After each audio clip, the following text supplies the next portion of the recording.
Heyo everybody, Haku here with my review of Monster Musume no Iru Nichijou, chapter 43.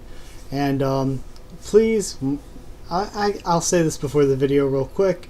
I'm going to be waiting to read chapter 44 when the decent scanlation comes out. So until then, no spoilers, please. I mean, I know as a part of the fandom, it's hard to avoid them completely, but like, say for instance this one, all I knew about it was about Mia, so so hopefully I can go into the rest of these, doing these month to month live reactions and reviews without being spoiled, hopefully.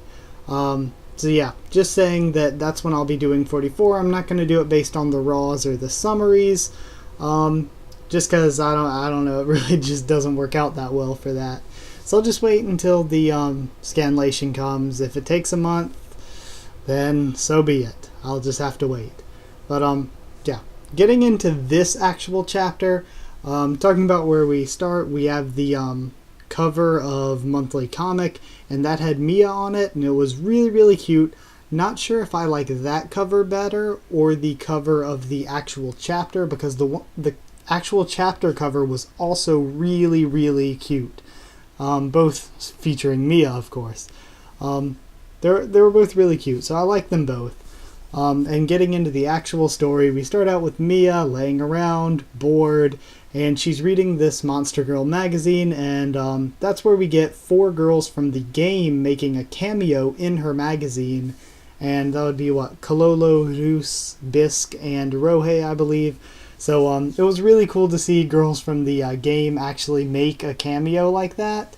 And maybe there's a potential for more of that in the future, but I would much rather see Okayado introduce girls based on the designs from the anime end cards, because I love that Shishi was added, and more like her would be really awesome. So basically, she says, okay, I'm bored, but I have the independent activity pass. I'm going to go see if Mero wants to go shopping. So she goes, and Mero is tutoring Poppy and Sue, which was hilarious. I loved all of the stuff with Poppy and Sue and how they actually have to tutor them 5 days a week. I thought it was hilarious. And Poppy and Sue's teacher ranking system and how they can't stand Mia as a teacher.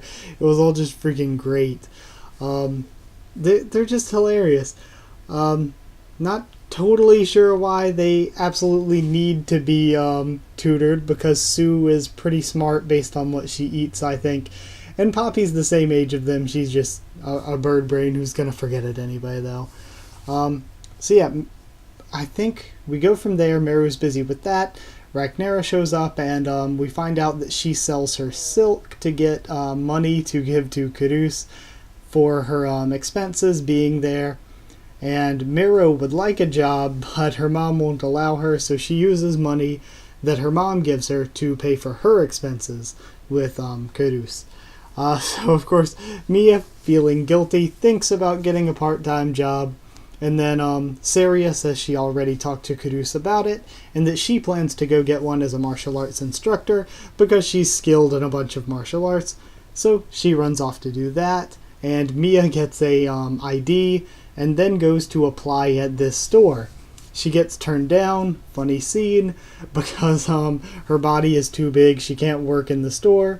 So from there she goes to Sports Club Cobalt. Yes, Sports Club Cobalt, I don't know if the actual Monmusu store sells Sports Club Cobalt shirts, but I would love one so much. Polta's best girl. I freaking loved seeing Polt again, and I thought it was really hilarious the way that Mia became a trainer there, but she tried to do Lamia stretches with the guys, and the guys there were hilarious, and they all injured themselves trying to do the stretches that she was telling them to do. All of that was really funny all the way through. So from there, Mia's like, okay, maybe I can't work with humans, so she goes out to the farm. We get to see the farm characters again, which I absolutely love, because that was a really it's a very lewd chapter, but it was a very fun chapter. I really liked that one, so it was great to see all those characters again. We had some some Kathleen Marino milking lewdness.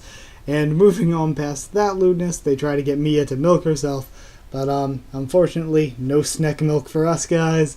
It doesn't work out, so she goes and says, I can't even work with other monster girls, so I'm going to leave the farm. But before that was another one of the funniest moments of the chapter, in a panel that I know I'm going to love using for jokes from now on, which was on Cotton Ton, where they were like, something lewd's going on in here, I'll take a picture. That was such a funny panel.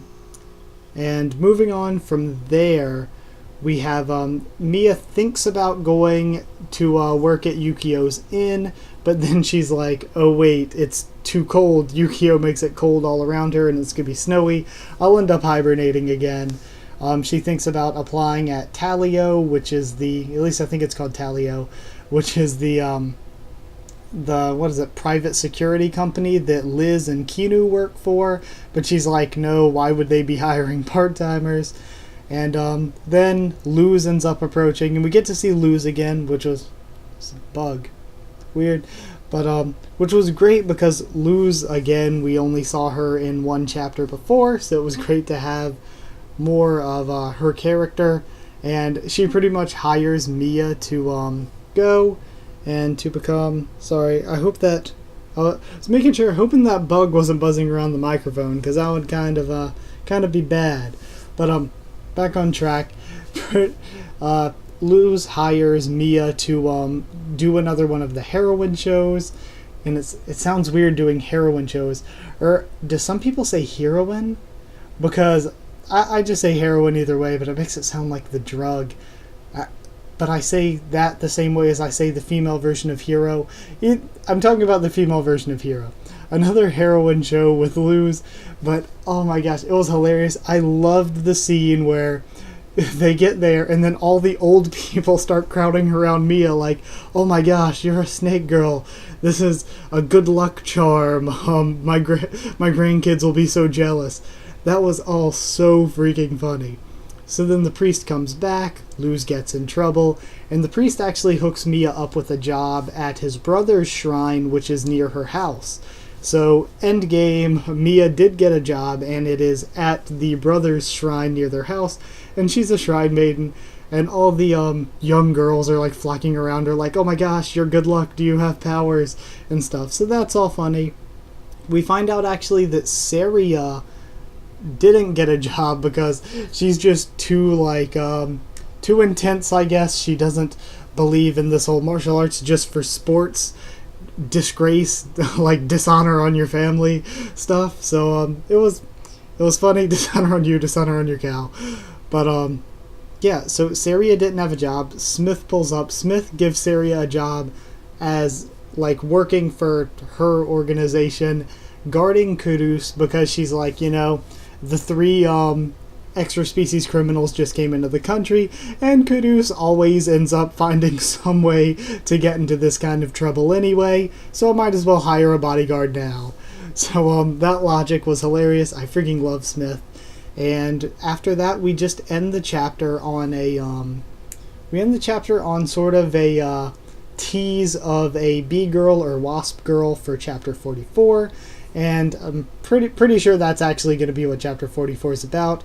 Again, no spoilers, please. And this is the quickest I've ever really summarized and given my thoughts part by part on a Mamusu chapter. But overall, I gotta say the art for this, the art was amazing. The art I feel is always amazing. Okayado is possibly my favorite artist when it comes to manga. Like, maybe not my favorite writer, but when it comes to the art, it's just so detailed, and the character designs and even the building designs look really, really nice. So all respect to Okayado for that. Art was amazing. The actual story for an episodic comedy was really, really coherent. So a good coherent story for an episodic comedy works perfectly fine.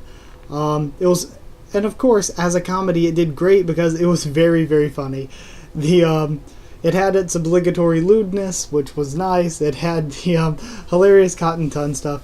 It had the stuff with Poppy and Sue being tutored, which I thought was hilarious. I thought that was an interesting new thing that they just threw in there. That was really funny, and I absolutely loved all the old people at the shrine talking to Mia, so very, very funny chapter. If we get a season 2 of the anime, / when we get a season 2, I would absolutely love an episode based on this. It was really, really funny. And as a comedy, that means it really did what it was supposed to do. So I thought this was a really, really great chapter. Really great, but I will say maybe not as funny as the Doppel date chapter, and not as deep a story as the last Lala themed chapter we had.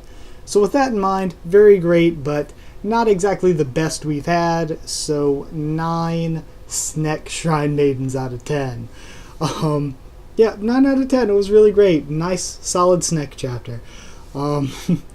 And yeah, so like if you did like this one, I'll be back next month, I suppose, with the next review and live reaction. And between then, if I have a good idea for a discussion or a top 10 or top 25, whatever, I'll do it. If I have a good idea, I'll do it. If you guys have any suggestions of Monmusu videos you want me to make, I'd be totally happy to do that as well. So yeah, I guess that's it. I already said like if you like it. So or comment down there, tell me what you thought of the chapter and what you thought of my thoughts on it. Subscribe for more Monmusu, One Piece, Tower of God, Walking Dead, Pokemon Keys Never, and a bunch of stuff. Follow on Twitter if you want updates, because I'll try to keep you updated there as best I can on when I'm posting stuff or pushing stuff back. And yeah, like I said, any Monmusu suggestions are totally welcome. Any suggestions of anything, really. I mean, I'm totally cool to talk with you guys about whatever. So, thank you so much for watching, and I'll see you all next time.